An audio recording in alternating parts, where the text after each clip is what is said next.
우리는 빌립보서의 말씀을 연속 묵상하고 있습니다. 오늘 우리에게 주시는 말씀은 빌립보서 전체에서 가장 어려운 말씀입니다. 그러나 깊이 생각하면 우리에게 더욱 큰 은혜를 주실 줄을 믿습니다. 주님은 우리에게 기뻐하라 명하셨습니다. 주 안에서 기뻐하라. 너희에게 같은 말을 쓰는 것이 내게는 수고로움이 없고 너희에게는 안전하니라. 바로 지난주 우리에게 주신 말씀이었습니다. 자, 그런데 오늘 성도들의 기쁨을 가로막는 장애물들이 있습니다. 기뻐하지 못하는 이유가 있습니다. 그 이유가 무엇입니까? 두 가지입니다. 첫째는 우리 삶 속의 죄입니다. 성도의 기쁨은 본질적으로 주님과 소통하면서 나오는 기쁨입니다. 하나님을 즐거워하는 것이며 하나님 안에서 즐거워하는 것입니다. 그런데 죄는 하나님과 이 소통을 가로막습니다. 다윗이 밧세바를 범했을 때 그는 이렇게 눈물로 기도했습니다. 주여, 주의 구원의 즐거움을 내게 회복시켜 주시고 자원하는 심령을 주사 나를 붙드소서. 그가 죄를 범하고 나서 즐거움이 다 사라졌습니다. 자, 오늘 우리에게 기쁨이 없다면 우리 자신을 돌아볼 수 있어야 합니다. 우리가 주께 혹 죄를 지었는지 혹은 지금 짓고 있는지 회개하고 돌이킬 필요가 없는지 우리 자신을 돌아볼 수 있어야 합니다. 여전히 분노와 미움이 우리 마음을 붙들고 있지 않은지, 이러한 태도가 우리의 마음을 지배하는 한 우리는 기쁠 수가 없습니다. 죄를 고백하고 버려야 합니다. 죄를 범하는 것도 문제지만 더욱 심각한 것은 죄를 버리지를 못하는 것입니다. 다윗은 죄를 처리하지 못했을 때 기쁨을 완전히 잃었습니다. 우리 말씀 함께 읽겠습니다. 허물의 사함을 받고 자신의 죄가 가려진 자는 복이 있도다. 마음에 간사함이 없고 여호와께 정죄를 당하지 아니하는 자는 복이 있도다. 내가 입을 열지 아니할 때에 종일 신음함으로 내 뼈가 쇠하였도다. 주의 손이 주야로 나를 누르시오니 내 진액이 빠져서 여름 가뭄에 마름같이 되었나이다. 그러나 죄를 드러내고 고백했을 때 다윗은 그의 기쁨을 회복할 수가 있었습니다. 내가 이르기를 내 허물을 여호와께 자복하리라 하고 주께 내 죄를 아뢰고 내 죄악을 숨기지 아니하였더니 곧 주께서 내 죄악을 사하셨나이다. 자, 둘째로 우리 삶의 기쁨을 가로막는 장애물은 잘못된 신뢰입니다. 바울은 빌립보 성도들에게 주 안에서 기뻐하라 하고 말한 다음에 주님 안에 있는 것의 반대는 육체 가운데 있는 것이라고 말씀합니다. 주님을 신뢰하는 것이 아니라 육체를 신뢰하는 것이라고 말씀합니다. 바울 당시에 육체를 신뢰하는 이들이 있었으니 그들이 바로 유대인 율법주의자들이었습니다. 그들은 율법을 지킴을 구원의 근거로 삼고 있었습니다. 하나님의 은혜가 근거가 되는가 혹은 인간의 행위가 근거가 되는가 하는 것은 기독교 신앙의 가장 중요한 문제입니다. 예수님이 이 문제를 이렇게 설명하셨습니다. 아버지께서 나를 사랑하신 것 같이 나도 너희를 사랑하셨으니 나의 사랑 안에 거하라. 내가 아버지의 계명을 지켜 그의 사랑 안에 거하는 것과 같이 너희도 내 계명을 지키면 내 사랑 안에 거하리라. 자, 이때의 계명은 강요가 아닙니다. 억지가 아닙니다. 이 계명은 하나님의 기뻐하시는 뜻에 기꺼이 동참하는 것입니다. 하나님이 원하시는 것을 나도 원하고 행하는 것입니다. 예수님께서 어떻게 하셨습니까? 내가 아버지의 계명을 지켜 그의 사랑 안에 거하였다 말씀하고 있습니다. 이것이 계명의 목적이요 율법의 정신입니다. 이때 계명을 지키는 것은 기쁨으로 자원하는 마음에 있지 계명을 행하는 자신을 증거하는 데 있지 않습니다. 그러나 유대인 율법주의자들, 그들은 율법을 자신을 증명하는 도구로 삼고 있었습니다. 잘못된 가르침은 총이나 칼보다 더 위험합니다. 총과 칼은 몇 사람을 해야지만 그릇된 사상은 한 민족과 한 사회를 오도합니다. 이런 의미에서 바울은 최고의 험하고 격한 말을 씁니다. 개들을 조심하십시오. 악한 일꾼들을 조심하십시오. 살을 잘라내는 할례를 주장하는 자들을 조심하십시오. 하나님의 영으로 예배하며 그리스도 예수 안에서 자랑하며 육신을 의지하지 않는 우리들이야말로 참으로 할례 받은 사람입니다. 자, 첫째로 개들을 조심하십시오라고 말씀합니다. 개역 개정 성경은 개들을 삼가라라고 말씀합니다. 저는 지난 초복과 중복과 말복에 이 말씀을 묵상하면서 개들을 삼가라 하신 말씀이 혹 개를 가까이 하지 말라 하시는 말씀이 아닐까 생각을 했습니다. 여러분, 그런 차원의 말씀이 아닙니다. 지난 2000년 전 이스라엘은 개들의 천국이었습니다. 주인 없는 개, 떼를 지어 다니는 개들의 천국이었습니다. 여러분, 거지 나사로에게 다가와서 그의 헌들을 핥았던 개를 기억하십니까? 당시 유대인들은 이방인들을 가리켜 이 개들이라고 불렀습니다. 자신들은 하나님의 거룩한 백성인 반면에 이들은 주인 없는 불결한 백성이라 하여 그들에게 붙인 욕설이었습니다. 그런데 바울은 그 욕설을 유대인 율법주의자들에게 돌려주고 있습니다. 바울은 유대인 율법주의자들, 그들을 향하여 개들이라고 표현하고 있습니다.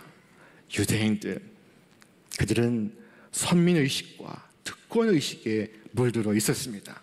그들은 율법책을 앞세웠습니다. 자, 둘째로 바울은 악한 일꾼들을 조심하십시오라고 말합니다.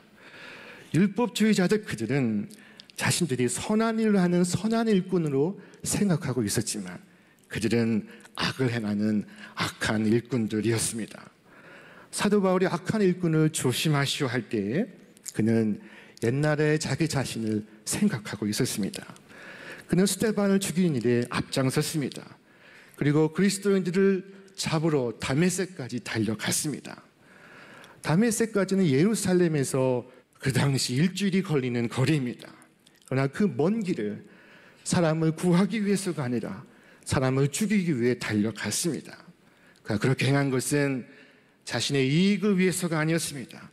그것은 자신의 신앙을 위해서였습니다. 이에 대하여 바울은 회고하기를 내가 전에는 회방자요 핍박자요 포행자이었으나 도리어 긍휼을 입은 것은 내가 믿지 아니할 때 알지 못하고 행하였습니다 라고 말씀하고 있습니다. 율법주의자들, 그들은 하나님의 이름으로 악을 행하고 있었으나 그들은 알지 못하고 있었습니다. 자, 셋째로 살을 잘라내는 할례를 주장하는 자들을 조심하라 말씀합니다.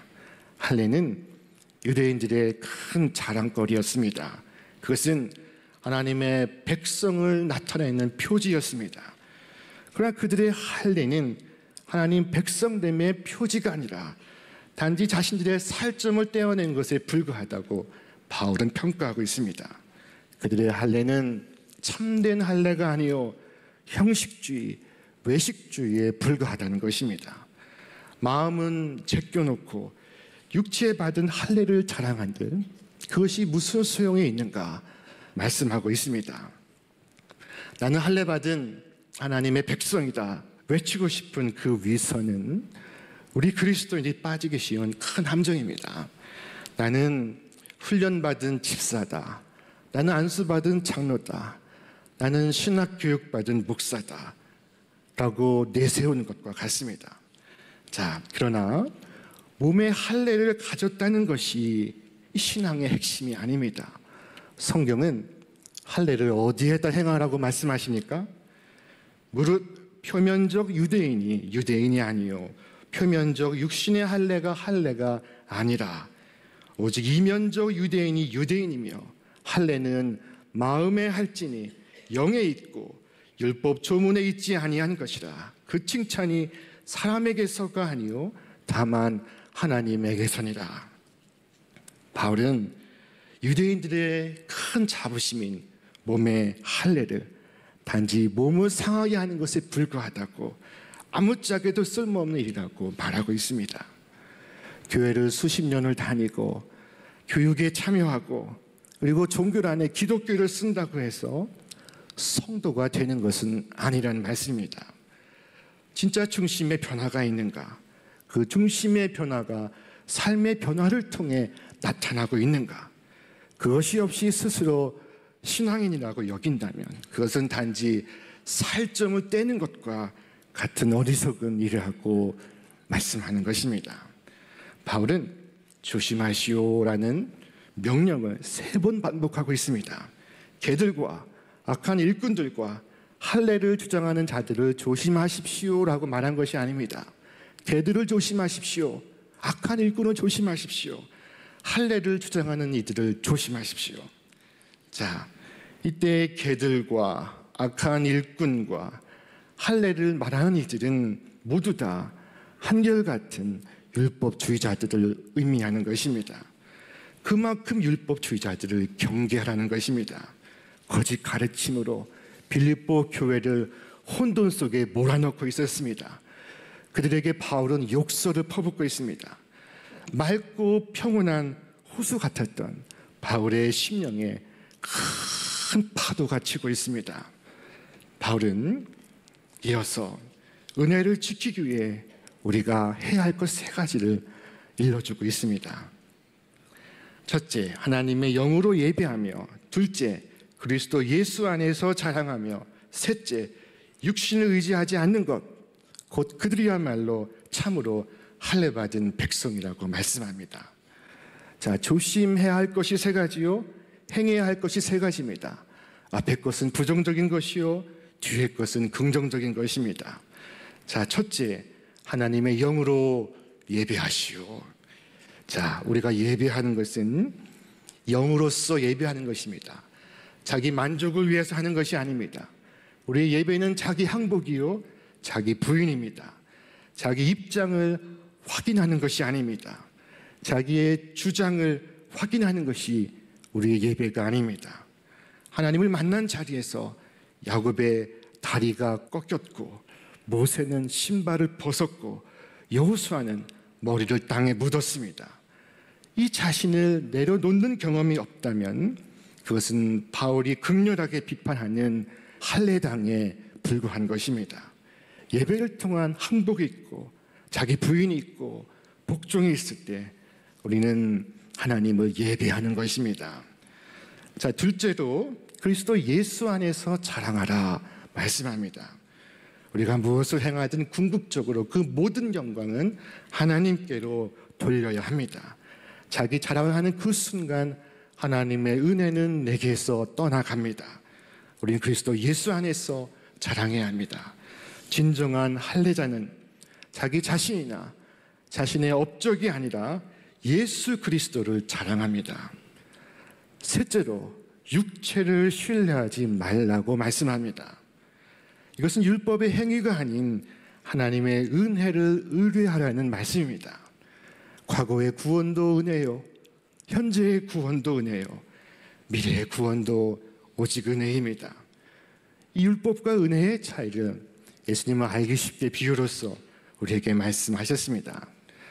자, 어느 날 2사람이 기도하러 성전에 올라갔습니다. 한 사람은 바리새인이요, 다른 한 사람은 세리였습니다.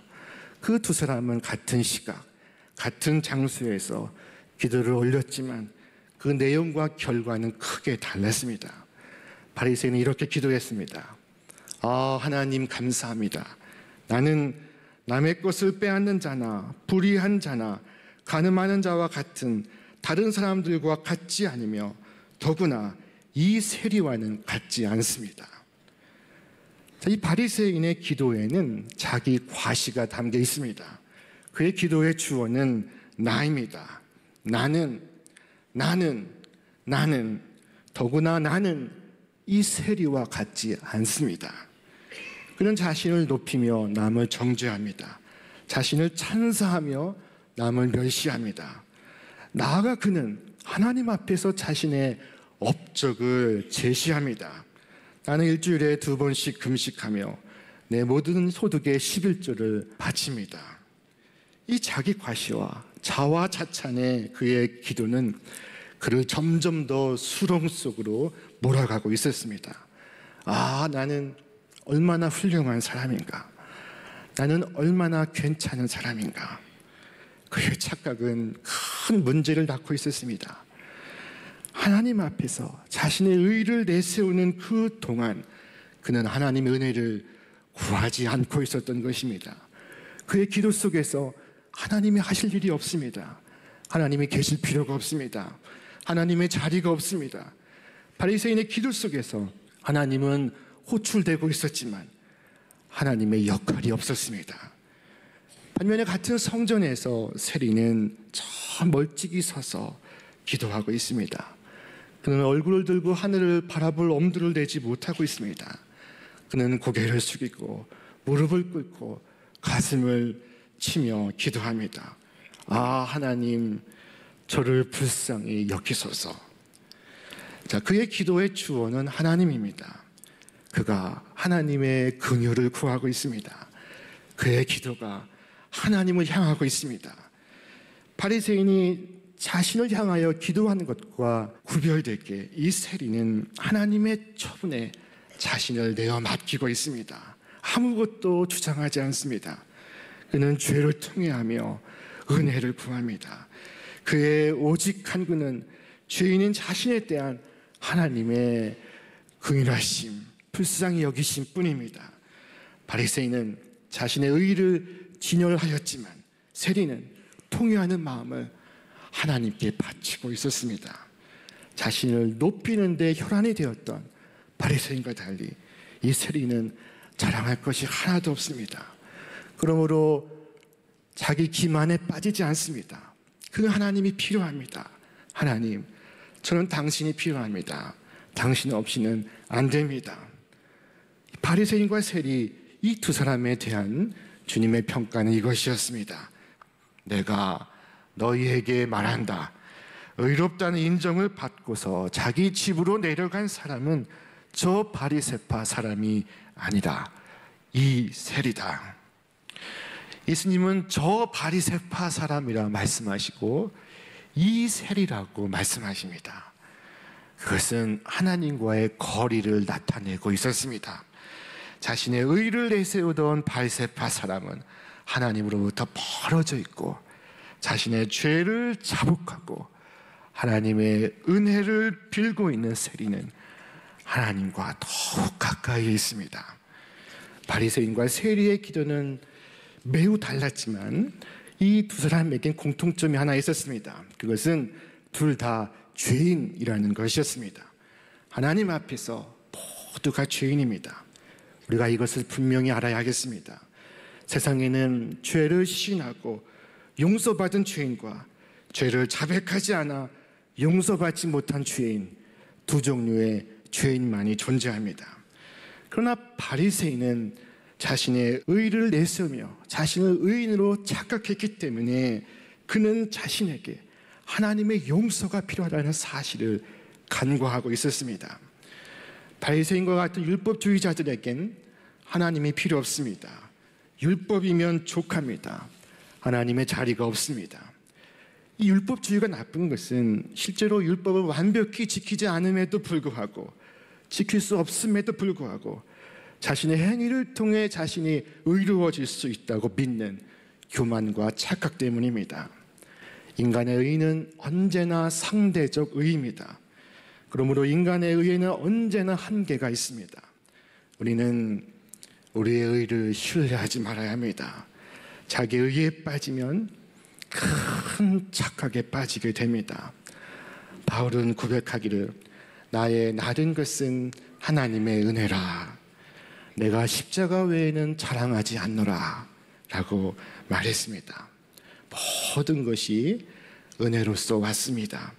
우리 대부분은 자신이 하나님께 보여줄 뭔가를 갖고 있어야만 한다고 느낍니다. 그러나 오늘 어떻게 교회까지 오셨습니까? 우리가 지난 한 주 엉터리로 살면서도 어떻게 우리의 신앙을 유지할 수 있습니까? 우리 자신은 산산조각 났지만 하나님이 우리를 붙들고 있어서 그렇습니다. 내 발로 굳게 서서 예수님을 떠받치는 것이 아닙니다. 나는 나를 포기했지만 하나님이 나를 포기하지 않아서 이렇게 아직 살아있어서 교회에 나오는 것입니다. 괜찮다. 이것이 교회다. 이것이 기독교 신앙이고 복음이다. 바울은 말씀하고 있습니다. 예수 안에서 하나님이 우리를 용납하셨습니다. 이것이 복음입니다. 이것이 기독교 신앙입니다. 이 일을 위하여 내가 사도가 되었고 이 일을 위하여 내가 생명을 걸고 있노라. 아무도 겁낼 것 없다. 그리고 자랑해서도 안 된다. 바울은 말하고 있습니다. 우리는 이 점을 늘 생각해야 합니다. 한 번은 예수님께서 70인을 세워서 파송한 후에 그들이 돌아와 기쁨으로 보고를 했습니다. 주여, 주의 이름이면 귀신들도 우리에게 항복하더이다. 그때 오히려 주님께서는 그들에게 말씀하셨습니다.